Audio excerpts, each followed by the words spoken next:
एक दफ़ा आप सल्लल्लाहु अलैहि वसल्लम ख़ुद इस बाज़ार में तशरीफ़ लाए तो आपने देखा कि एक शख्स जो है वो महंगे दामों चीज़ें बेच रहा था। तो आप अलैहिस्सलाम ने फरमाया कि तुम मार्केट रेट से ज़्यादा बेच रहे हो।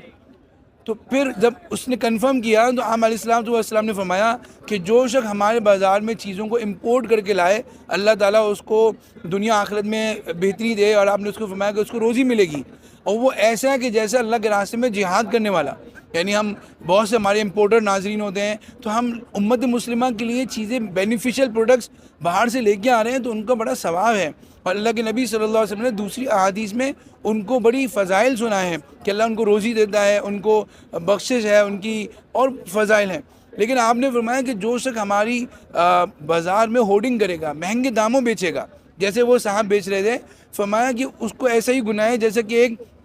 मुल्हिद, एक एथिस्ट, और एक जो है वो दीन में गलत चीज़ें लाने वाले का गुनाह होता है, ऐसे उसको भी गुनाह मिलेगा।